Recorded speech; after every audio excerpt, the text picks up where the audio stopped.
Who's it gonna be? Oh my God! My brain's gonna explode. My brain's gonna explode. There's something sinister afoot, absolutely. Hello, everybody, and welcome into the Slightly Biased Show here at the wonderful Haymaker Studio. Haymaker Network. If you're not subscribed, link down in the description. If you guys have not liked the stream yet, make sure you do so. Helps out tremendously. It lets YouTube know I'm having a great time. Even if you're coming back and watching the show later, which most of you do, actually, make sure you hit the like button because it goes a long way, even after the fact, huh? Think about that, folks. Think about it. We are live and alive. I got the chat up on the screen, monitoring that situation. Okay, we're also available on all audio platforms, so make sure you guys go and check that out. And if you are an audio listener, make sure you're leaving a 5-star review. Because it just, the people need to know how great the program is. All right. Now, I did get word that my good friends Ben and Skin had something that they wanted to share on the show. So I guess we'll give them the space, I guess. So we'll let them infiltrate my show, I guess. We now interrupt the Slightly Biased Show for a very important message. I'm Ben, this is Skin, and we're very happy to be joining you here. We got an amazing opportunity for you, and we think you're going to like it. If you're watching the Slightly Biased Show, you probably like Dallas Mavericks basketball. You're probably heartbroken over Luka. You probably miss Luka. Oh, are we joined up with our friends at Frankel & Frankel? We have a very special opportunity for you. Yes, incredible seats to see Luka Doncic play the Mavericks. Coming up on Sunday, April the 5th is that date. Frankel & Frankel are going to give you 2 tickets, but here's the stipulation. You have to go to the social media posts on Instagram from Haymaker, and you have to tag a friend. And you and that friend have to both be following us on Instagram, TikTok, and be a subscriber to the YouTube channel. If you and your friend are both doing all 3, then you will be eligible to win these tickets courtesy of our friends Frankel & Frankel. So it's Frankel & Frankel, it's Haymaker, it's Luka going up against the Mavericks. Do not miss it. Your reward for being a part of the Haymaker movement. There you go, guys. There you have it. The chance to go to the Lakers game. The ad was a class action lawsuit. No, that's coming. Don't worry. We're working with Frankel & Frankel. Don't worry about that. No, that's an awesome opportunity for you guys if you want to head to. The seats are incredible. We went there. I saw the Celtics game there. We did a giveaway. The seats are absolutely phenomenal. And you will be sitting directly behind Mark Followell, Devin Harris, Skin, the broadcast crew. You're right there. You're right by the tunnel too, where all the players come out. Cuban comes out. Tony Romo comes out. So really, it's a great opportunity. So make sure you guys are following in all the right places. We will announce the winner to that next Tuesday on this show. So make sure you guys tune in. Make sure you guys, enter. It's a great opportunity. It's not going with me, so you don't even have to worry about going with me. You can just go with a friend, or a significant other. What a great first date, huh? Go watch take a first date to great seats. Tell her or him that you bought them. Naturally, never mention it was a giveaway. Tell her that you bought them. If you are taking a significant other for a first date, let us know. We'll have everything set up for you. Okay. We'll make sure that Skin and Devin Harris and Fall will turn around and greet you. They'll be like, "Oh my, you're here? What? Who? How did you? They let you? Where's the security?" Right? We'll make you seem like a big deal, and that'll go a long way. They'll be so impressed. They'll say, "That was you." You're like, "Yeah." We'll have Mark Cuban come out and shake your hand. We'll call you the shadow owner of the team. That's what we'll do. It's going to be a great opportunity for you. So make sure you guys do all of that. I'm going to be signing up. I'm just going to be real. I'm going to be signing up. I want to go see the Lakers beat the Mavericks by 48 points. But it'll be fun, though. They'll win. The Mavericks will lose by 30. But it'll be fun, right? It'll be a good time for everybody involved. So make sure you do. They will lose by 30 points. But that's okay, though, because that's what's going to happen. I'm glad Slightly's getting to work with people in his age range. Okay. And how am I supposed to continue my show? We'll continue it. Last night, we don't really talk about the Mavs much anymore just because it's depressing, it's horrifying, it's sad, it's scary, it's something that nobody should really dive too deep into because there's really no point in it. But they do have the number 1 overall pick from last year who's 19 years old, and he had a great game last night, his best game since returning from injury, and I do want to talk a little bit about it, and I want to string you guys along a little bit because I'm going to do a video later today on my channel, kind of diving a little bit deeper into this Mavs team because one of my theories is currently despite how bad they are, despite how terrible they are, despite how boring they are to watch, and sign up for the giveaway to go see them. They are it's different in person.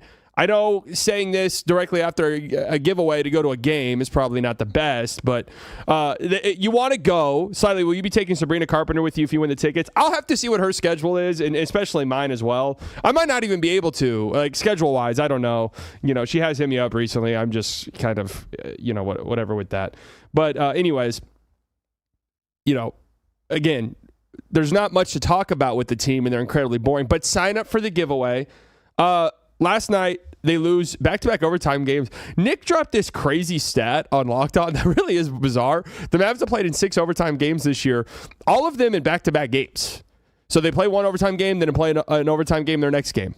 They play an overtime game, play an overtime game their next game. Kind of bizarre, kind of strange. But, yeah, the Mavs lose again in overtime, kind of getting back to where they were in like the early part of the season, where they were losing every game in a clutch fashion, which kind of had you somewhat optimistic about the team because they were playing close. They were maybe a little bit better than their record indicated. And then they had this stretch where they lost, 18 of 20 games, and they were just getting blown out, and it was absolutely horrible. But yeah, last night's game ends at 11:45 p.m. local time. It was a home game for the Mavericks. The game didn't tip off till 8:45 p.m. Why? I don't know. It's the dumbest thing in the sport currently. Just accept it for what it is, because the reality is, it's Wednesday. It's March 23rd. This team's 20 games below 500. I'm sorry, it was a Monday night, whatever fucking day of the week it was. It's a Tuesday night, Monday night. The only people that are in attendance won giveaways from Haymaker or CC's Pizza Buffet. Nobody's there because they paid $300, $400, $500 for tickets. They got gifted the tickets from their work, and it's 9 p.m. before the game starts. Adam Silver, your league's a disgrace. Okay, but with that being said, the game itself was Coop's best game since coming back from injury. He had 32 points, 12 of 19 from the field. Saw him knock down a couple threes, 2 of 4, got to the free throw line a little bit. Here's the thing with Coop that's really starting to encourage me. He did have, 7 assists, 6 assists. The turnovers have ramped up a little bit for him, but all in all, he's been pretty turnover adverse so far this season, which I think is the most impressive part of his rookie season to me, because that was something I was expecting him to be a turnover machine early on, right? Especially if they were going to go heavy on ball usage with him. The reality is he just has not turned the ball over that much. Last night was, kind of a rare occurrence for him this year, but Coop's been really good at not turning the ball over. The playmaking has really taken a step forward, a noticeable one, compared to where it was earlier in the season. I don't know, the Mavs in recent weeks have realized, wait a second, we should be shooting threes. So they've been playing shooters a little bit more, and that's just opened up opportunities for driving kicks, spraying the ball out, shooting open threes off of those driving kicks. And, Coop has been doing a really good job setting guys up. You had the shot at the end that could have potentially won the game for the Mavericks. Lots of talks about this. Anytime a player, passes up what could have been a game-winning shot, we talk about it. I think this was a completely and totally fine shot, a pass by Coop. The funniest thing here, take me home. Coop is so confident. That's what we love. We love the irrational confidence in the young guy. Obviously, he doesn't have basketball reference. That's fine. Najee's 29% from 3, but that's okay though. That's okay. I can confirm slightly does not smell like garlic bread. No, I don't smell like garlic. I mean, I'm not eating garlic bread with any regularity. Maybe with a pasta dish of some sort. I don't make garlic bread. I don't enjoy garlic bread, but that's fine. So, anyways, yeah, I like this play by Coop. I'm never going to complain about a guy kicking to a wide open shooter for a potential game-winning shot. We'll take the open shot 10 times out of 10. I don't want a player, truthfully, I don't even really want a player who has main character syndrome to the point where they need to be taking contested game winners. If that's it, we need to have the ball in our hands and we need to be shooting 22% on these end of game shots. I don't want that. I don't need that. Kick out to open shooters 10 times out of 10. I want that. I want winning players. We're not building, an AAU team. We're not building, go out there and do whatever you want, NBA 2K team. Okay. We're building a team that I want to win. And I'm going to talk more about this in a video later about what we need moving forward as the Mavs, what their philosophy should be, and what my philosophy is changing into just watching the rest of the league, watching these really good organizations build their team and build with, either marginal high draft talent or no high draft talent, right? That's kind of where I'm at. So Again, I'll break that down a little bit more later, but yeah, it's encouraging to see for Coop. Now, the thing is, and I push back against this, and I don't want this to come off as hate. I think people, and I'm going to expand on this later in the show, criticizing players and stuff like that. We've been down this road before, right? The amount of things that were said to me in DMs in regards to Luka when he was on the Mavs, I can't even repeat. A lot of it because it was in different languages, but just absolutely insane. There's a difference between criticizing and hating, and I don't even really want to call it criticizing because I think Cooper's had a fantastic rookie season.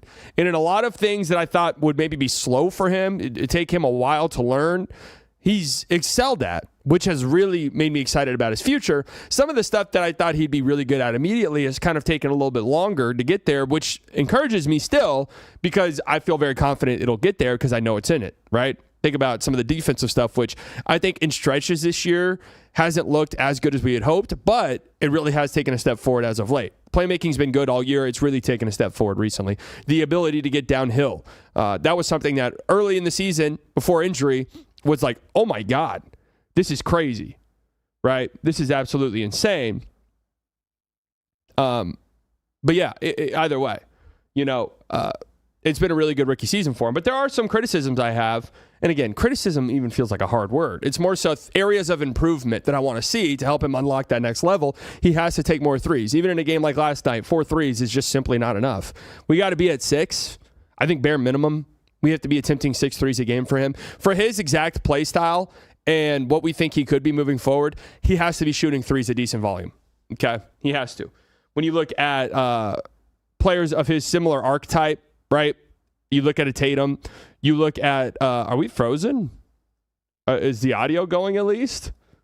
I'm just going to continue speaking as if the audio is going. But yeah, the 3-point attempt rate needs to climb up. Constructive criticism never hurts. We were talking about the youngest player in the NBA. Yeah, for sure. That's it, right? We're not saying he's attempting 4 threes. He's a bust. He's never going to make it in this league. Like, that's not what we're saying. We're just saying, yeah, moving forward, that's something that needs to tick up. And the Mavs know this too. They drew up a play for him out of a timeout to get a good look at 3 coming off of a screen, right? Love the shot. Looked good. Looked nice.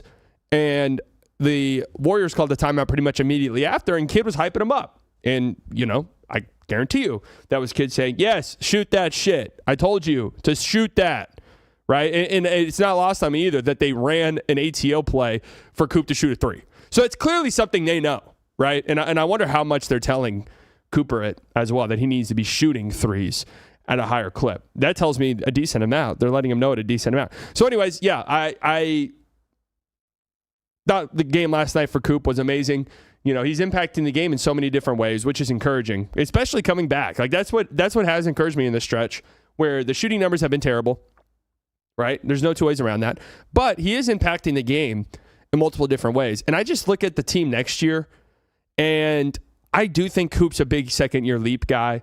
We've seen it in the league before. We've seen it with these type of talents before. Second-year leaps are, major things. And we saw it with Luka. I don't want to project a Luka second-year leap on him because Luka turned into a top 5 player in the entire NBA immediately, right? So I'm not projecting that, but I do think with better talent surrounding Cooper next year, I think we will see a big leap forward. And I'm a believer that this Mavs team next year might not be terrible. I don't think they'll be contending in any serious way, but I think there's a pathway for them to be a frisky team. I think there's a pathway for them to be a fun team to watch, which will be a much different feeling than this year's team, which is just horrible, catastrophic watch. Every time you watch it, you question whether or not you even like basketball anymore. Remember, guys, sign up for the giveaway. You can go to the Lakers, see the Mavs in person. I don't want to take anything away. The seats are incredible. The team isn't. The product isn't, right? But the seats are incredible. If you've never sat that close near the wood, that's what people like me who have sat courtside before, that's what we call it. We call it the wood. It is incredible to see these guys up close in person. So make sure you guys do that because, again, the team itself isn't good. And whenever I sat that close, Coop nearly had 39-point triple-double against the Celtics. So I'm signing up for the giveaway. I hope I win. What'd you guys do if I won the giveaway? Would it even be honored? If I win, can Finn sign my veterans hat? Well, I'm not going to be there, but again, I guess I don't get. Fine, I guess, whatever. No, I'm not like bitter or anything about it, but like it's cool. It's cool. I'm not going to be there, I guess. So anyways, yeah. Have you lost weight? You look huge. Oh, man. Anyways, yeah, I think, Kyrie coming back next year will be big, assuming he's on the Mavs still, right? Kyrie coming back next year will be big. Derek Lively he'll play more than he played this year, right? That'll be so huge. Derek Lively's such a great player. And whatever guy they get in the top 8 or so, it's just going to be so nice for them, right? It's going to be so nice. The playmaking, I'm at least feel good. There's so many opinions about this upcoming draft class. The thing that makes me feel good is whoever the Mavs are getting is going to be a good playmaker, right? Like all of the guys that are projected around the range the Mavs can end up all have good feel, all have good playmaking chops, some better than others, of course, but at the very least, you have guys like, Burries and Wagler who are like good feel playmaker guys, even if they're never projected to be main engine guys, if that makes sense. So, yeah, I mean, that's part of the fun. Early prediction on how many games Lively plays next year. Let's just get to 50. If we can get to 50, that's okay. I'm not asking for anything more or less than that. 50, and we load manage a little bit, but 50 feels good to me. If we can get that, I'd feel all right. Lively was off crutches and in a boot last night. Yes, so we do have that. He's a very impactful player, incredible player. He just needs to play.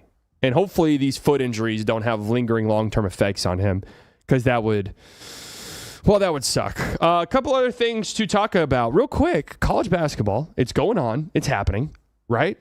And we've watched a lot of March Madness. We're kind of monitoring it for alternate reasons, right? We have the draft pick coming up. We got the draft. It's a loaded draft. All of these guys are in the tournament by and large. March Madness surges to best TV start with viewership up 5% in opening rounds. Okay, the primetime games averaged 12.5 million, making it the most watched first round window in NCAA tournament history. So we're kind of back to this where WBC, most viewed. NBA's had some most viewed stuff I've seen. Most viewed opening night, most viewed whatever it was for the NBA. I'm wondering, they're calculating views differently now, aren't they? So some of this stuff is, I think, nobody knows. Nobody knows what ratings mean. The NFL will host the most shitty event you've ever seen in your life, and then they'll turn around and be like, yeah, guys, remember the flag football two-hand touch Pro Bowl game that was played in a warehouse last night on a random Tuesday night that no one knew happened? Yeah, 44 million people watched it. It's like, what the fuck? Nobody watched that. That's a lie. They lie to you, right? The NFL lies to you. NBA doesn't. NBA's ethical. So that's nice. But yeah, nice to see. NCAA ratings are up. I'm really interested into the reasoning for that. What are some theories? Because it doesn't feel, is it maybe draft related, or am I just NBA pilling it? Does the NBA aspect have nothing to do with it, and it's more so Duke's good? I don't know. I think strong draft class could have something to do with it, but I think we're really kind of grossly overestimating that. Anyways, congratulations to the NCAA. It was an interesting weekend. Not a lot of big time upsets. It is hilarious that Texas is viewed as the Cinderella team. So it does kind of suck that it feels as though this is 2 years in a row. We haven't had too many big upsets. We haven't had too many big upsets. We haven't had like these big Cinderella teams in a few years. A lot of people theorize, and people who actually follow college basketball theorize that it's maybe NIL money is making it to where these mid-major schools, the talent gap between them and the top teams just is widening so much that you're not really going to get these upsets anymore. I don't know if it's that. It could just be, random occurrence, right? Random variable stuff. Because, Duke was in serious trouble their first game against Siena. Like, serious trouble. If they lose that game, we're not even having these conversations, right? We're not even having these convos. But it was a fun weekend, and some of the games were incredible, man. I mean, that Iowa-Florida game, that's all-time stuff. That really is. That was such an incredible game. some really good ones. And I know the average margin of victory in round one was like the highest it's ever been or something like that. I saw that stat. Day one, I think it was day 2 of the tournament, the last day of the opening round. Favorites were undefeated. So that's kind of the shit that sucks a little bit, right? Where part of the major fun of the NCAA tournament is these upsets. We haven't really gotten that, but the games have been good. So it's a bit of a trade-off, you know? And that's what a lot of college basketball experts have said as well. Yeah, we might be taking Cinderella runs out. We might be taking some of these 15, 14, 13 C's making deep runs that might not really exist that much anymore. But Sweet 16, Elite 8, Final Four, like these games will be absolutely elite because you're going to get the best of the best against each other. So we'll see. I'm excited to see how the Sweet 16 plays out. A lot of really fun, entertaining matchups. And again, if you're an NBA hole like myself, there is a lot of NBA talent playing in these games, man. A lot of NBA talent and a lot of highly projected lottery picks will be playing over the next couple of weeks. Their teams are still in it. You think Cam Boozer, obviously. You think Darius Acuff. You think Wagler. You think, who else? Nate Ament. Who's drafted him top 10? The Sacramento Kings? Oh, they probably will. Can you imagine if you were a Kings fan and you ended up with a 6th overall pick and you drafted Nate Ament after this season? Would you just be done? Would you just be done? I think I would. I think that'd just be it for me. I'd even feel the same way about Acuff. If I'm the Kings and I end up drafting 4th or 3rd and draft Acuff, I'm out. That's it for me. It was a good run, except not really. It was a good run, except it really wasn't. So anyway, shout out to the NCAA, and I'm really excited and pumped about some of these matchups coming up in the next couple of days, and we will be monitoring that situation closely. Didn't even open the show talking about Acuff's shoe deal. Yeah, Darius Acuff has a shoe deal now with Reebok. They're saying it's the first college player ever to have a signature shoe deal while in college. So what's up? Is he going to be like debuting a shoe in the Sweet 16? Because Coop was signed with New Balance last year. I guess he didn't have a signature shoe, but Coop was signed with New Balance while in college. So I'm a little bit confused by that. Stay on that side slightly when Acuff leads us to the finals. I'm not going to stay on this side. Let me be very clear. If the Mavs end up drafting Acuff, it depends on where they are in the draft. If the Mavs get like the 5th pick and draft Acuff, or God forbid, land top 4 and take Acuff, I'm going to push back and be a salty little bitch about it. But if he ends up being really good, then I'm not going to care at all, and I'm going to pretend like I never cared. I'm going to say stuff like, yeah, guys, but I said he could be good.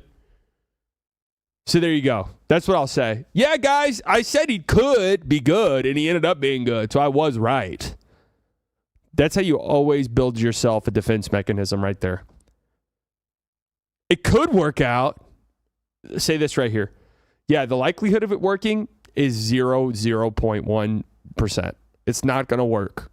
No chance it works. The percentage it works is 0.0001. But if it does work, you can say, I told you guys there was a chance. Boom. You're safe. You're safe. And I go back this to Acuff, and this is completely unfair. Has nothing to do with him.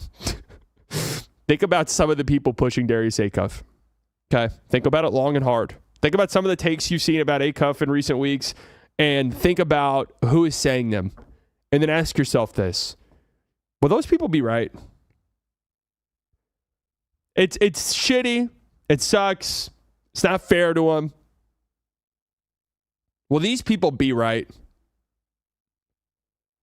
No, not Isaac. Isaac, it's funny how, like, Nick has weirdly tried to pit Isaac and I against each other at Acuff. But then Isaac's like, yeah, I draft him like 5th or 6th. And I'm like, okay, I'm against Acuff like a top 4, top 5 thing.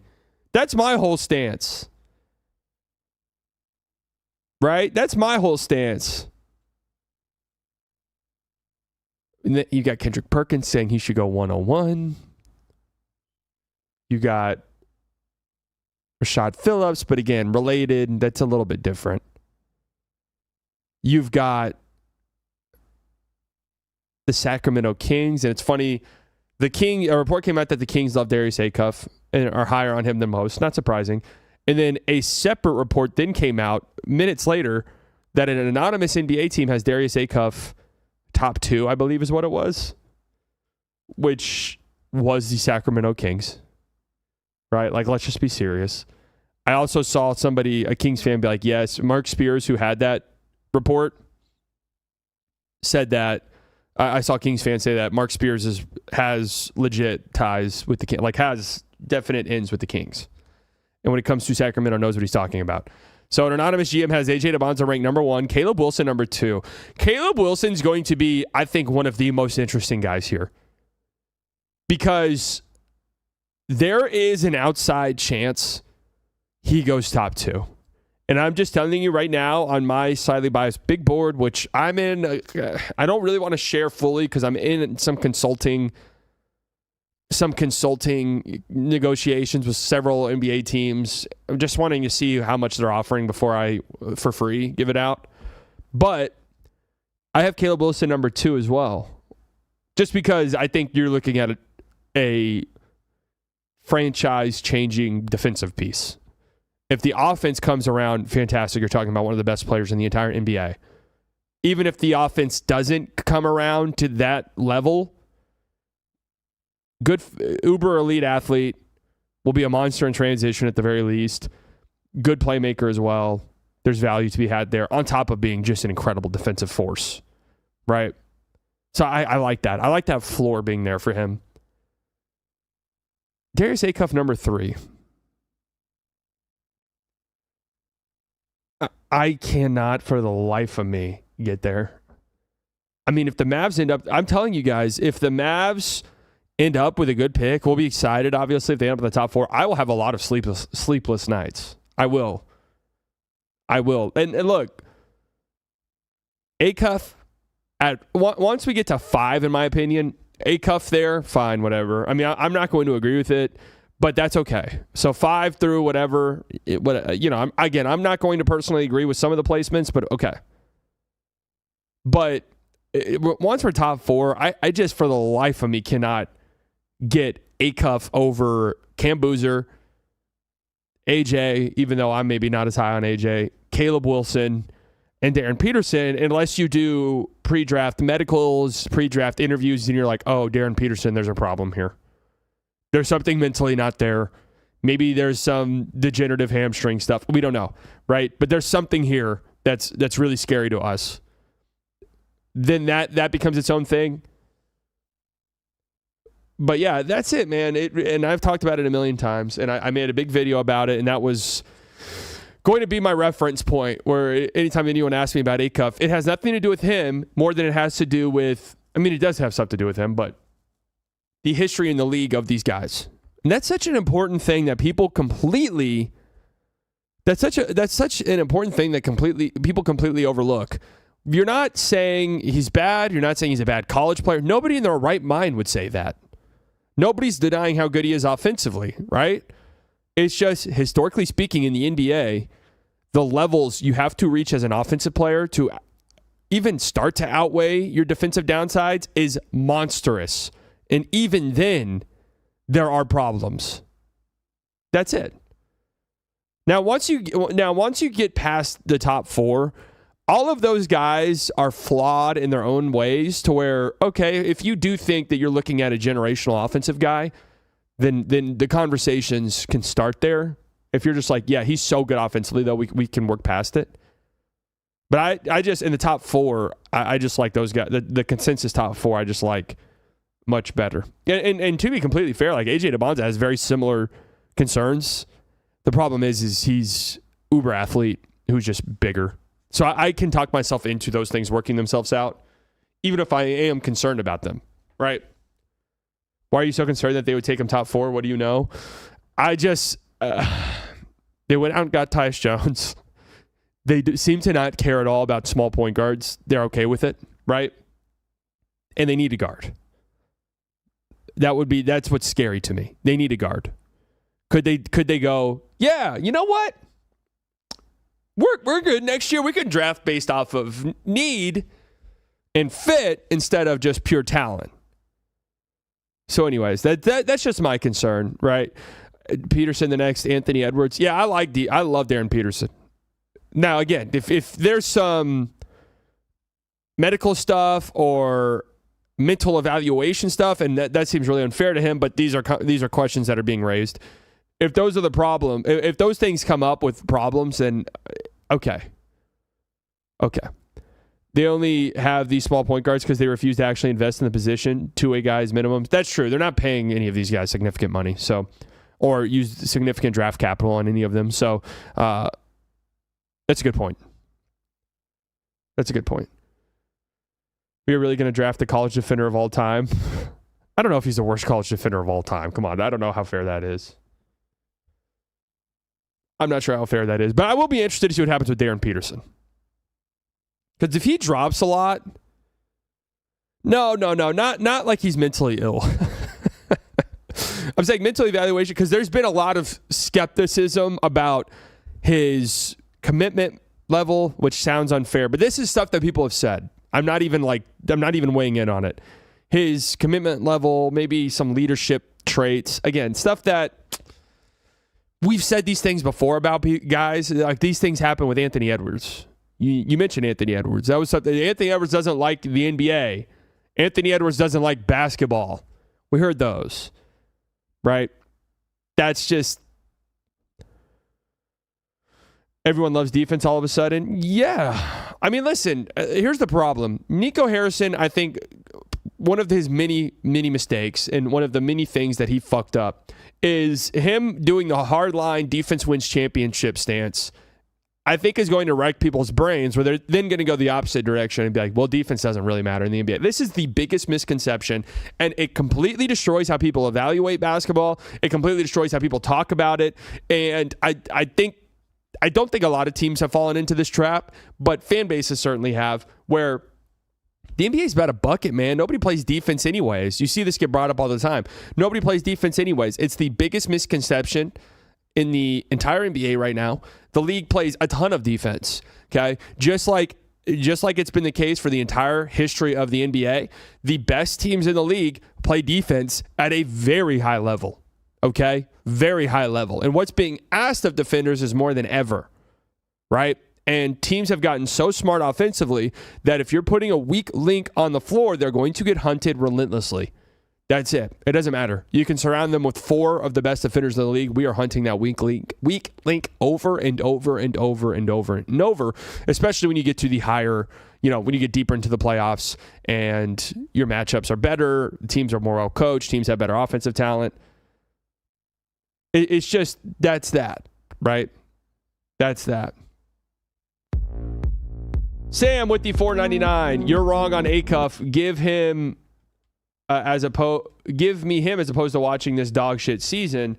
Defense be damned. You see what I'm saying? Defense be damned. Like, yeah, I mean, if you want to win a championship, you got to play defense. If you're just like, yeah, whatever, I just want to have aura and watch my team have aura, I don't really care. Like, I don't, winning is secondary for me, aura is number one. Okay, then that's a completely different conversation. But yeah, defense, if you want to win at the highest level, which is what you should be striving for. If you draft a guy like Cooper Flagg 101, your outlook as a franchise changes. I think there are some franchises where it's like, listen, we're kind of realistic. We're kind of realistic with our outlook. Maybe we're kind of far away from a championship. And maybe it's been so long since we've even been competitive and put out like a fun product that, sure, maybe there's a 1% chance Acuff becomes so good that it doesn't matter. But he's fun to watch. People are going to love him. People are going to buy his jerseys. He's going to be a fan favorite. Whatever. Let's draft him. We'll take him, and that'll be that, really. But defense, and I hate to say it. I hate to say these words, these three words. People were saying it long before, but defense wins championships. It just does. It just does. Don't worry about A-Cone slightly. We're going to find out soon. Demon Riccardi is a Spreadsheets FC. Oh, man. Riccardi's Spreadsheet FC. All right. That's cool. It's going to be so. I don't think you guys are prepared for how fun this draft cycle is going to be. The lead up to the draft lottery, and no matter what happens after the lottery, there's so much debate to be had. Whether you end up with a top pick, right? If you end up inside that top 4, really, I think 4th is the least amount of debate to be had if you end up with the 4th pick, because then it's just, yeah, whatever of those top 4 guys are there at 4, we end up taking. It seems like AJ's going to go 101. The only way he doesn't, it sounds like, is if the Pacers win. The Pacers apparently are very high on Cam Boozer. That should tell you a lot. That's a very smart front office. But yeah, you have the top 3. There's tons of arguments to be had. Who should go 101? Who should go 102? Who should go 103? 4, I think you get the rest of the consensus. And then even if you land 5 through whatever, you're going to have arguments about who to take where. It's going to be a blast. Yeah, I mean, AJ, from what it sounds like, is viewed pretty widely across the league as the 101 guy. Now, listen, come and take a walk with me. There could be a scenario where landing the first overall pick is obviously the absolute best case scenario. But to expand on that, if you're a smart team and you're maybe analyzing this, evaluating a talent, and you think to yourself, yeah, man, Cam Boozer, that's our guy. We think he's the best prospect. We think he's the best player here. We like the way he projects in the league. We are kind of forward thinking here. We're looking at the league and how important feel is, how important playmaking is at every position. If we get one of the best playmakers in this draft, where at his size and the position he's going to be one of the best playmakers in the front court in the entire NBA. And just the advantages that can give us, pairing him with other playmakers, is incredible. If we get 101, trading down, it hasn't happened in so long, but trading down maybe a little bit, where AJ, a team that just loves AJ, can move up, right? Think about it. I watched a scouting video by an NBA scout yesterday, and the way he pointed out some of AJ's tendencies make me think there's no way he fails or falls. Some of his moves he has already are crazy. Yeah, AJ is one where I might veer off a little bit from Spreadsheet FC. Not that Spreadsheet FC hates him, but Spreadsheet FC is a little bit low. I've seen some nerds big boards where he's like in the 10s. His ability to drive and get to the rim at his size is incredible. It is. It's incredible. You just envision that with NBA spacing. He's going to be a downhill force. Now, there's enough concern, and where I think the concerns lie with him, from what I've seen with the nerds, and it does kind of make some sense. He has some questionable three-point stuff, okay? Whether or not he's going to be a willing and a good enough, capable three-point shooter is a question. His playmaking numbers are a little underwhelming, but I think he sort of passes the eye test in that regard, right? Some of these teams are just shit outside of the top guys. Darren Peterson's kind of in a similar situation. But you look at that, the questions then become, all right, if, let's just say the three-point shot never gets there and the playmaking's a little underwhelming, so he's not somebody that can realistically be your number one go-to guy, which you want to project him as. If he's not capable of doing that, how does he project as a number two? How does he project as the second best guy on a team? That's where you start to get into, well, if his three-point shot's not good enough and the defensive stuff is so incredibly underwhelming, that's when it becomes maybe a little concerning. I think that's what a lot of the online draft nerds do, is they look at players' floors and sort of project, okay, being a number one is so, like, really taking a guy and turning him into a complete and total number one set and forget is rare. There's not that many of those guys in the league. I mean, there's probably like 6 total in the entire NBA. So the likelihood of you getting that is incredibly rare. How then is this guy going to project as somebody who's playing off of another guy, or somebody who's just kind of in a team system where maybe we don't have like a go-to number one guy, we just kind of pass the torch?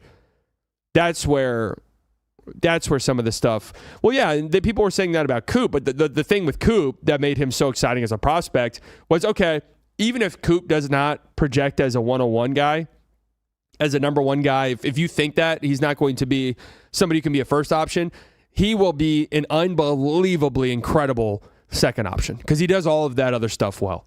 His catch and shoot numbers in college were great. That'll all come around, I think.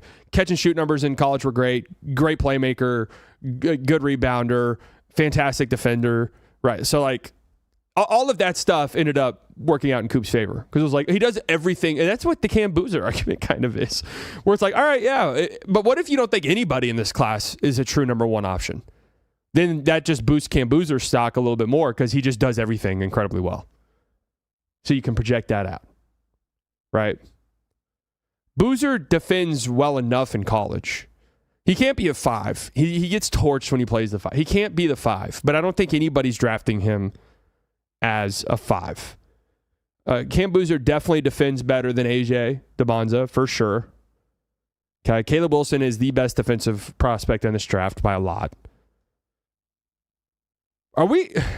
There's no way, right?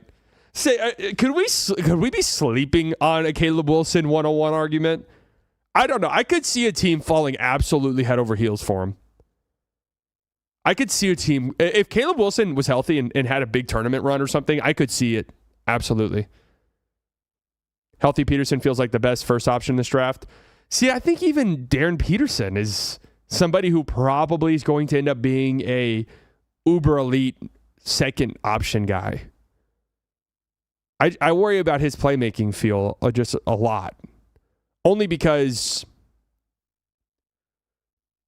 that's a requirement. If you're going to be you have to be a great playmaker. That is a requirement to be a number one option. But I absolutely, I like Darren Peterson a lot, and I love his potential fit in Dallas. It's perfect. It is perfect fit like an absolute glove. Looking at SGA, Wemby, Luka running around the West, you need big defensive wings. I mean, I'd love Caleb Wilson too, man. Woo! I love it. If you're just doing a Dallas Mavericks big board, I still think I'd have Cam Boozer 101 because I just think he's the best guy here. I'm interested. If they get second, I think Caleb Wilson is probably my second most intriguing prospect, but there's enough fit concerns there. I don't know, man. It's so interesting. I'm so excited about this draft class. It's so good. It is so good. I think Boozer can fit with Coop. There was this conversation going around. This tweet kind of went semi-viral yesterday from Xavier Miller, USAF veteran, host of the Millionaire Mindset Pods. Yeah, it's always these type of guys who hate the NBA, and I can't quite figure out why that is. I mean, I have my ideas. But they're always so vocal about the NBA being trash. And again, I have my ideas. This is a reply to Shams report yesterday that the NBA's salary cap next year is going to be $1 million lower than previous outlooks due to a reduction in local media revenue. Sources tell ESPN. Minimum salary $149, tax $201, first apron $209, second apron $222.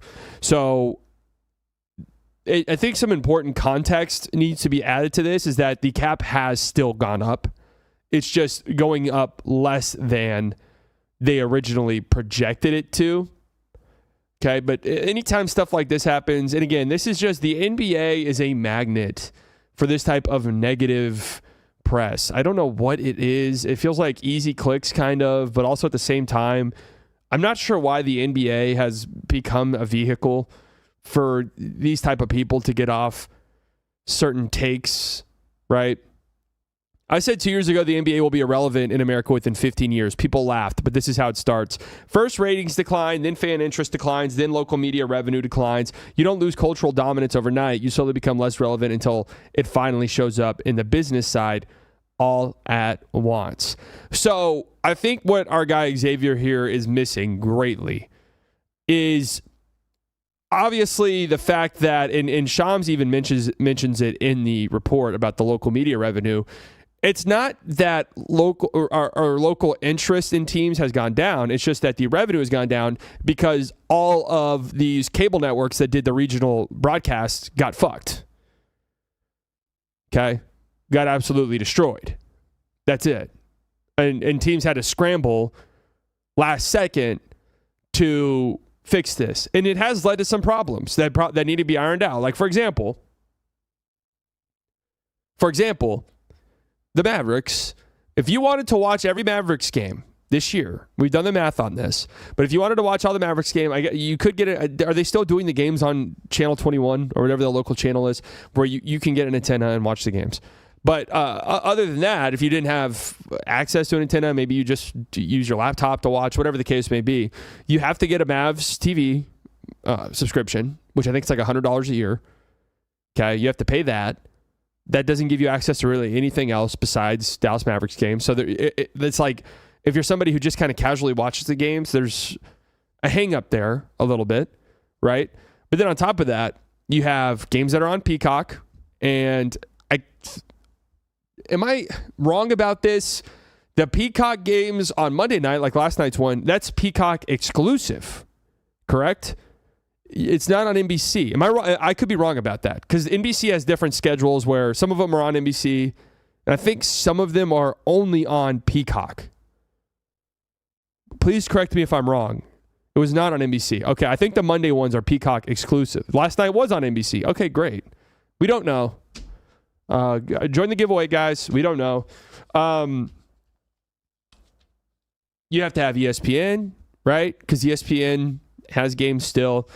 Amazon now is streaming games, so you have to have also an Amazon membership. Tuesday is Peacock exclusive. Okay, so there you go. Tuesday is Peacock exclusive. So there's where you get some problems, right? It's just becoming increasingly more expensive to watch all 82 games of your team. And they need to iron it out, and they need to fix it. Listen, I know there's regional deals that make this complicated. I, for the life of me, cannot understand why there is not just a one-time fee, pay the NBA, whatever, and you can watch all of these games, even the nationally televised games. I just can't believe something like this doesn't exist. I know there's exclusivity stuff, but like it's preposterous to me. It is preposterous that this type of stuff does not exist. And I'd like to think it could, because your diehard fans are going to be the ones paying for that still. Okay, your casual fans who might only watch ESPN games are just going to stay doing that. I don't understand how something like this doesn't exist, but it's something that's talked about in all of these, MLB, NBA, whatever. So anyways, I think another thing that Xavier here is missing the mark on big time is the fact that basketball in and of itself is becoming more and more popular by the day. Okay. Now, we laughed at Adam Silver for saying it's a highlight league, but the reality is social media, the NBA does gangbusters. It does incredibly well. It does incredibly well engagement-wise. Okay. Fans are engaged online. That's good for a younger generation. Women's basketball is booming. Now, they're in kind of a boom period here where you have generational women basketball players coming up all at the same time, and it's really helping drive interest in women's basketball, which again is in a roundabout way very good for the NBA, and it's why the NBA subsidizes the WNBA and supports it financially, because the WNBA, it takes a long time for these leagues to turn a profit, and people make fun of them for it. But a big reason why the NBA sees value in this is projecting out a little bit that someday this might become profitable. But two, it's important to have women care about basketball. And if you care about the WNBA, chances are you probably care about the MNBA. And here's another big thing Xavier's missing. This is the big one that he's really missing the mark on. International interest in the NBA is at all-time highs and growing by the day. Okay? It's incredibly popular outside of the United States. It's probably the most popular American of the core four sports outside of the United States would have to be the NBA. So it's doing good. It's doing fine. They have problems that they need to fix, for sure. I'm not one of these people. But the idea that the NBA will be irrelevant in America within 15 years. He said this 2 years ago. Like, all right, dude.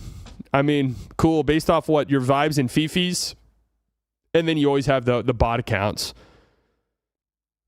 You always have the bot accounts. Yeah, this is right. Oh, wait. Everyone's shitting on him. Good job, guys. Good job. Good work, everyone. Imagine being a ball boy. Do you get to watch games in person and get paid for it? Hell yeah, that's awesome.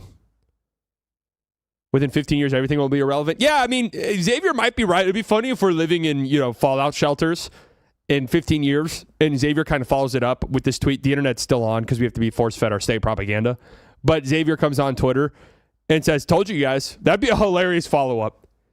That really would. The joke is there. We're eating Chef Boyardee.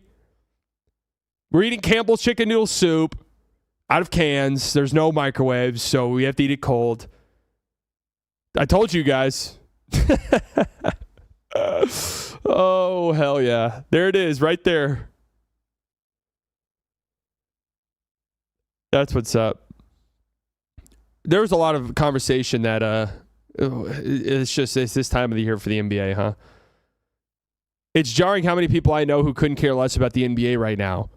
Was at a brewery last weekend watching the NCAA, and it was like pulling teeth trying to get anyone to talk about the league. The NBA is a serious cultural problem with the American sports fan. So this is just your typical March, your typical February, March programming here.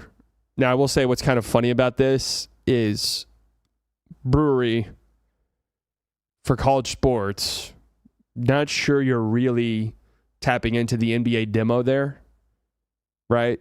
And maybe I'm wrong. I think this guy's in New York, so could be a completely different environment than the one I'm accustomed to. But if I'm going to a Texas, Dallas-based brewery for a March Madness watch-along party, I'm not expecting too many NBA holes there. I'm not expecting too many NBA holes. Yeah, sounds like you didn't read the room all that well. I will say this, anecdotally, locally, I do agree with this. Nobody I know cares about the Mavericks right now. Nobody. Now, I haven't looked at that as a NBA problem. I look at it as a Mavs problem. It's the same thing where, the Cowboys everyone will always care about, but when the Rangers are shit, nobody cares about the Rangers. When the Stars are shit, and to their credit, they're rarely shit. But I don't hear anybody ever talk about the Stars. It's just like when a team's bad, locally, people have other things to do. People have everything to do. NBA is a serious cultural problem with the American sports fan is an insane sentence. And the thing is I feel like the NBA has such a strong cultural imprint, though. Its main stars are mega celebrities. We spend time debating them. We spend time talking about them. They're in our lives in so many different ways. I disagree with this overall sentiment, right? Yeah, I do think if you're at a brewery during March Madness watch-alongs, then yes, I think you're probably not in the NBA's specific target demo. But I do wonder, for sports in general, are we just out of time currently? I'd be interested in seeing some long-term stuff for this.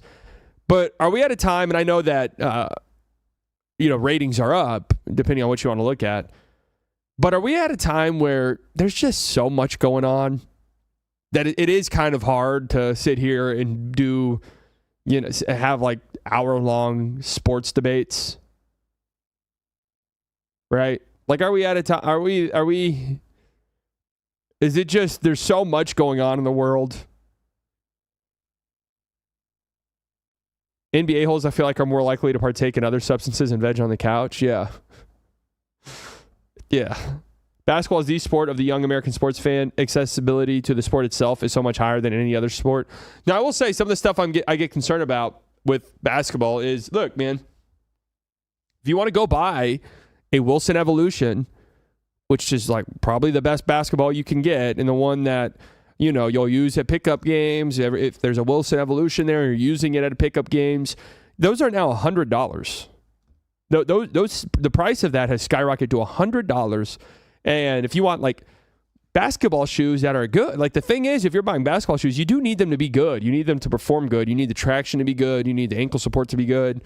If you're playing them a bunch, it helps prevent injuries. It helps you protect yourself. Those are hundreds of dollars. Like it's getting to a point now where if you want to play the sport seriously, you're needing a serious investment, and that goes without even mentioning the training, without even mentioning the private trainers, without even mentioning signing up for a travel team where you're spending thousands of dollars to go to tournaments. It's a little bit scary, man. It's a little bit scary. That's any sport, really? Yeah, it is. It's any sport. Absolutely. I would say it almost certainly is still the cheapest of all of the major ones. I don't know much about football, youth football, because for me, whenever I did play football growing up, that was just like a school thing, really. You didn't want to play too much football because, you'd probably kill yourself. So I don't know what that is. Who's your ball guys? Look it up, man. Wilson Evolutions are $100. I bought one recently. It's terrible. Those airless basketball things are frauds. Absolute fraud. I saw a TikTok about those recently that they break so easily. I bought it at Dick's Sporting Goods. So if you guys know any more about youth football, explain it to me. I don't know how that works. Baseball, obviously, insanely expensive. Hockey, obviously, insanely expensive. This came to and I also wonder, I don't think this matters for ratings. This is a very terminally online talking point here. But I saw this tweet, and my goodness, I couldn't agree with it more. I could not agree with it more from Zito here. Problem is that a lot of people don't enjoy sports or the athletes. They're watching to start or win arguments against a bunch of other losers. That's why everything has to be extreme. Everyone's overrated. They can't even discuss players they like without putting another down. So I think this is a online specific thing, right? I don't think this is something that your just regular average sports fan is talking about that much, right? Like just in person, in real life. And these things have always kind of existed. Whenever you would do an all-time debate, right? MJ, LeBron, Kobe, you're shitting on the other guys as well. But online, on Twitter, this is so incredibly true. It's reached a boiling point. It's worse than it has ever been. I don't know why that is. I'm not sure. It could very well be because we do kind of have an influx of young stars. There was kind of a weird gap period between some of the older guys and some of the newer ones, right? Like you had KD and LeBron and Steph, I all kind of lumped together in the same generation. Obviously, LeBron's 5 or 6 years older than those guys, but I do lump those guys all together. And then you did kind of have like a weird 7-year where you had Giannis and you had Harden, if you want to count him. Although he's probably closer to the LeBron, Steph, KD ones. Giannis and Jokic, right? And Embiid for a time, and those Giannis or those Embiid and Jokic debates got nasty, really nasty. But then now there's this influx of these young guys. When I say young, I mean like 26, 27 and younger, who are like here. They've arrived, and their fan bases are they're ready to go. They're ready for war. They're ready to go to war with you at any given moment. And I do think the NBA becoming so international has played into this as well, where you have people who, yeah, I'm not only a fan of my favorite player, but I'm diehard because it's like he's from my country. So, or he's, whatever it might be. I have some type of ties to him internationally. I don't really care about anybody else. So I'm ready to go. I'm ready to put down my own. That's the one thing I hate, and this is the thing I hated, during the Luke era. Obviously, I would love to go back to the Luke era. Please don't misconstrue any of this. I miss it greatly. But the Luka era was, you couldn't really, at least online, it was hard to just like actually assess the things going on with your team because everyone would just take it the wrong way. It's always somebody's fault. It's never this person's fault. It's always this person's fault. Everything that happens is somebody's fault. It can't be. We have to put the blame on one specific person, one specific entity. And it's just like, dude, it's an awful way to talk about the sport. And I'd love to hear y'all's anecdotal opinion on this, but to me, it does feel like it's worse than it's ever been. You can't say anything without somebody taking it as a slight against their guy. You can't say something positive about somebody without other people taking it completely the wrong way. You can't say, you can't even really be positive unless you're being overwhelmingly positive. Because if you're just positive and not overwhelmingly positive, then you're actually hating. So to me, it's reached a boiling point where, yeah, I agree with this. Everyone's overrated. This has been a long-standing take I've had. Nobody in today's world is overrated or underrated because everybody gets called overrated and underrated. So nobody is overrated or underrated, right? Everything is, you can't have one, in an 82-game season, we are going to box score watch, because most of these people do not watch games. We're going to box score watch every game, and if you dare have a bad game or a bad shooting game, you're trash and horrible, right? You're trash and horrible. But don't you dare say my guy's trash and horrible ever. And it's hard. It's hard to just like talk about the game. It is. Like I did a video about the MVP race where I was very supportive and positive about all of the guys I talked about. And then people got so angry in the comments of that video because I said I thought Luka was probably played his way into second or third in MVP odds, which I thought was a massive achievement for where the Lakers were at certain points of the season and where the talking point, where like the discussions were regarding Luka earlier in the season. So the fact that he played his way into that conversation is genuinely remarkable. It's a testament to how good he's been over the last 3 or so months. And that's why I said if your positivity isn't like egregious, gross positivity, toxic positivity even,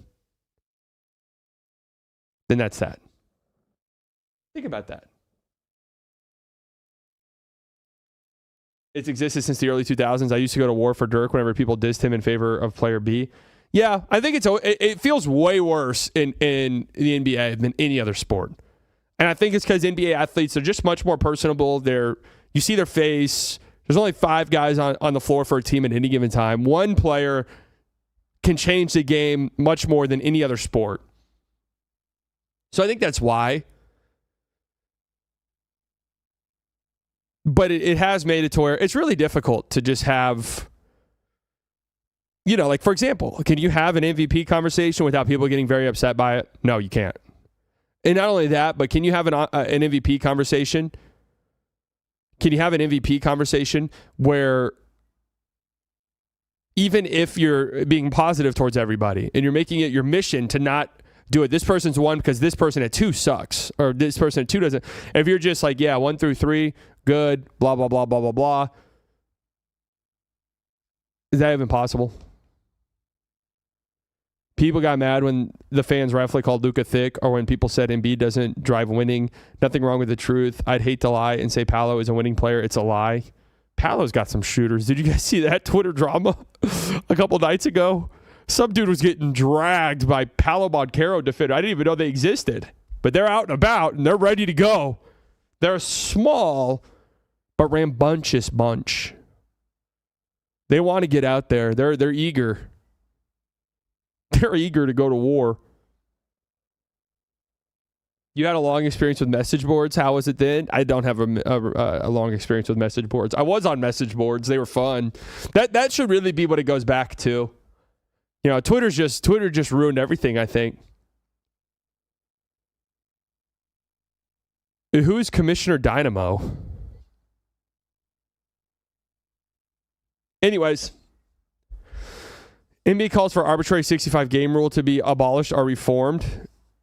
Oh, that'll be abolished by the end of the season. NBA, the 65-game rule will be completely and totally erased in the offseason. I think that's almost certainly going to happen. They need to reduce the number of games. That's it. When earlier we're talking about ratings and, people not caring, I do think they need to reduce the number of games. They have to. They simply have to, man. I know this might be just kind of a rare air year when it comes to tanking, where teams have pick protections and the draft is so good, right? But this is just, come on, man. This month has been horrible. This month has been terrible. It's been a month and a half now of just the third of the league not giving a single fuck about the game. It's not enjoyable for anyone. If you have a 10-game slate, chances are maybe only 2 of those games are against teams that are actually in the middle of trying. Maybe 2. And then you're kind of lucky if the team's healthy, right? And you'll get lucky and get games like last night, the Lakers and Pistons game. Most people would have thought the Lakers were going to win that game red hot. No Cade. Turns out, that's kind of a classic Lakers loss. Luka loss. I feel like every fan base actually expects their team to lose that game. We've been red hot as of late, and we're going up against a team without their best player. Let's check the Discord real quick before we call it a day. Love Wemby, but him begging for MVP is such a bad look. Generational superstars don't get handed contenders by year 3, but he did. He will win plenty of awards in this league, but campaigning for it in year 3 is crazy work. See, this is partially what I'm saying. I'm pretty sure that account is a big-time Lucas stan. That Nyla account is a big-time Lucas stan. But that's kind of partially what I'm saying. It's like, what does that even mean? What is that even, that criticism? A reporter asked Wemby about his MVP case after the game, and he answered it. And now we have to shit on him for it. You see what I'm saying? It sounds ridiculous. Like that's part of it too. With these stand debates, you sound ridiculous. Your points don't even make sense. Like some of the arguments against Shea is just like, what are you even saying? Doesn't make sense. Some of the arguments against Luka, it's like, what? What are you like? There's valid criticisms about all these guys, but some of them's like, huh? Well, the funniest one's like, yeah, well, Luka doesn't pass. It's like, what? Nobody who actually watches would ever say that. It's the same thing I see sometimes like, well, Shea's not a good playmaker. It's like, huh? Do you watch the games? You sound ridiculous to anyone who watches the games. Here's the thing about Wemby, man, right? And here's the reason why. He has a legit MVP argument. In my opinion, should probably finish second, and I think almost positively will finish second in voting when it's all said and done. Dude, the Spurs have been one of the most dominant teams in the league for a very long time. We're like a couple months into this crazy Spurs stretch where they're 20-2 in the last 22 games, and then on top of that, They are a team that, I mean, the 1 seed's not out of the question for them just yet. Right? The 1 seed's not out of the question. Over their hot stretch, they have a plus 30 net rating when Wemby is on the court. It's insane. If he qualifies, I think as soon as next year, it might just be Wemby played 65 games, if that rule still exists, or he played enough games for voters to count him, he's winning MVP. He will win MVPs playing under 30 minutes a game. It's insane. It really is crazy. His defensive impact is otherworldly. It's been a really long time since we've seen somebody like that. And then you kind of combine that with what he does offensively. And I actually just kind of disagree with the Spurs supporting cast being as good as people make it out to be. It is good. It is good. Gobert's up there. But the thing is like Wemby's a positive offensive player too.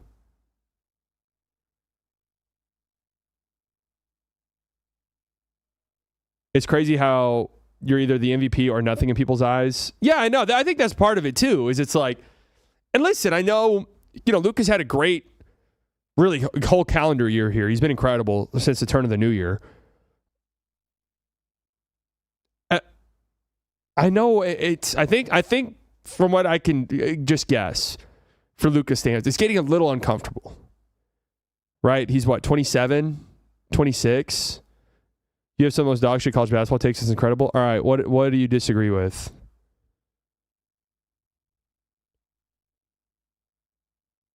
Let's hear it.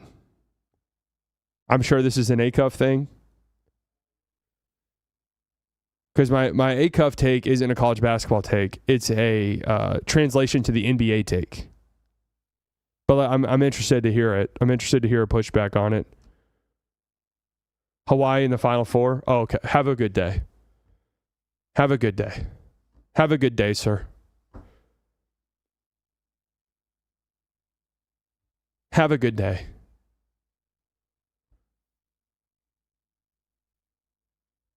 Have a great rest of your day. Talking about 27-year-olds more than actual have a good day, sir. You're really smart and intelligent. Have a great rest of your day.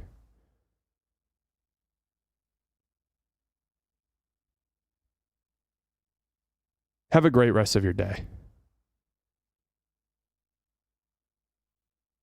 Anyways, yeah, Wemby definitely has a case.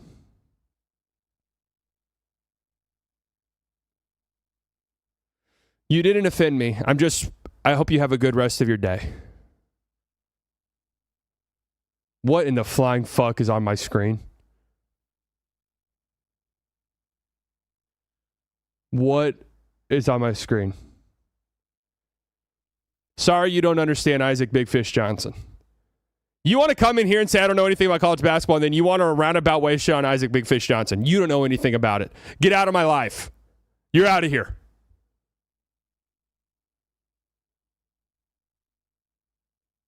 You know nothing about Isaac Big Fish Johnson. You want to come in here and talk about college basketball. You don't know anything about him. That's one of the most insane pictures I've ever seen.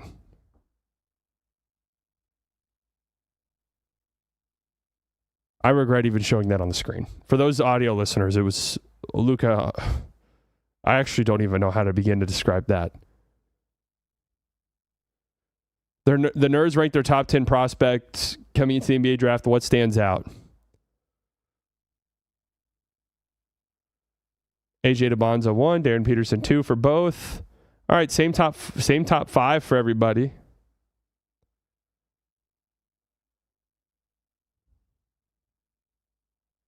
Wow. Yesofu 6th?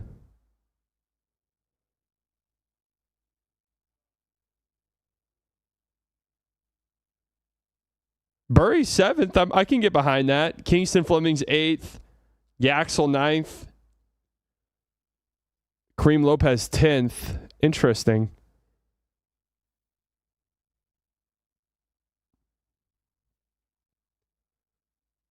Wagler 6th. Fleming 7th. Braden Burry's 8th. All right, they're both high on Braden Burry's. Hey, it's different, man. It's different.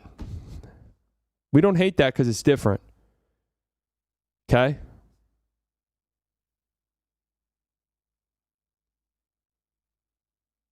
LeBaron a little snubbed. Yaxel 9th, Doodle be 24th. It's a huge swing. I think the Yaxel thing is, I think most people just accept that his floor is just very high. Right? Yeah, 24 on opening night is scary, to put it lightly. I mean, not really that scary. I'd take him. If the Mavs somehow... I was thinking about this today. What are some scenarios where the Mavs can have 2 like top 15 picks? I think there's some scenarios. I think there's some trade down scenarios that can net you other picks. You know, is there a... The Thunder have, I think, back-to-back picks, right? Or projected with the Clippers and what other pick is it they own?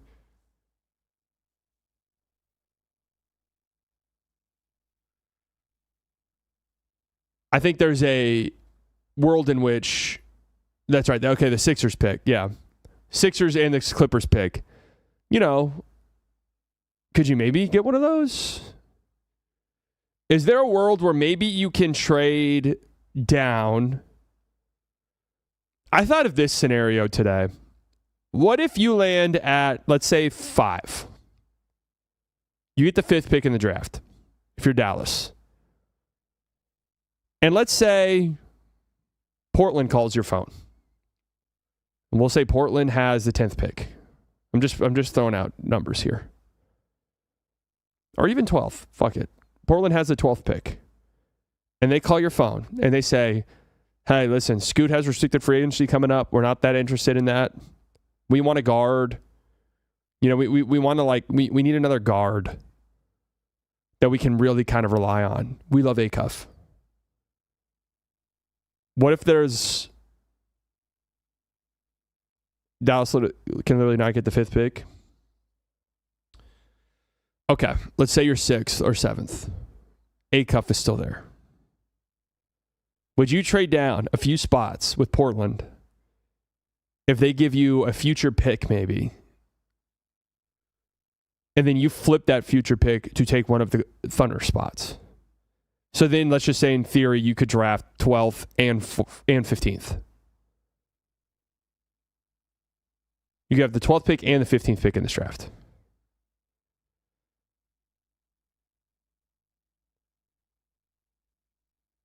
And then I was taking the scenario B. All right, maybe you go Burry's 12.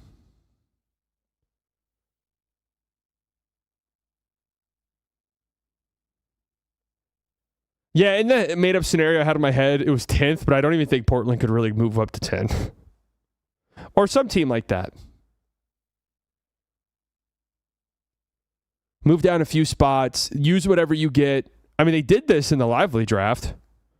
They moved down a couple spots, used what they got in that process to take on the trade exception they got in that trade to take on Rashawn Holmes, who trade back into the first round. Could they do something like that and then move up from 30 or 29, whatever it ends up being? Trade this pick for AD.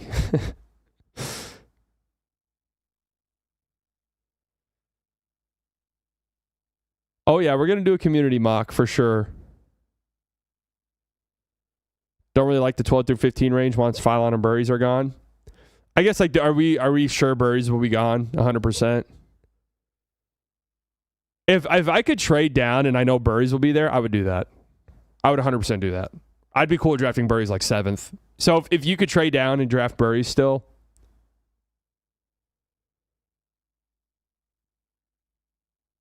I think you can target the Spurs pick with PJ and the Lakers pick with Gafford.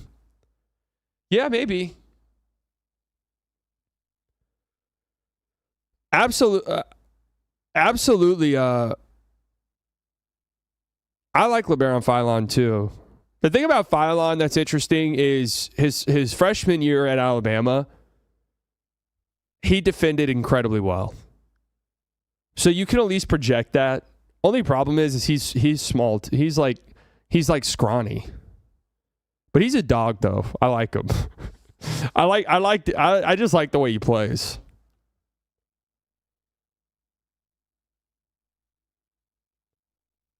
Pretty sure Phylon and Burries are both 6'3". Burries is a very good defensive player, though. I need people to understand with my small guard conversation, there's a difference between a small guard like Davion Mitchell. I mean, people keep bringing up Cason Wallace, but it's literally not even the same thing you could even compare. Cason Wallace came into the NBA a defensive-minded guard. You don't have to project defense for Cason Wallace. That's literally what he was brought in to do.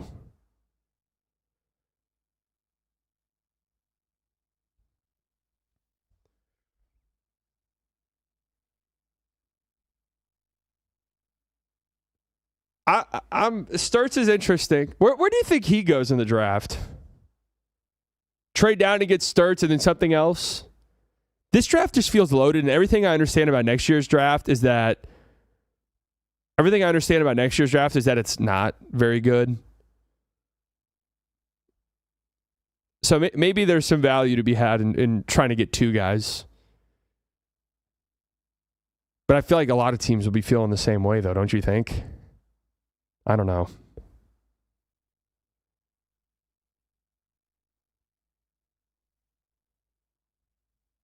We'll see how it all plays out. Anyways, thank you guys for tuning in. There will be no show on Thursday.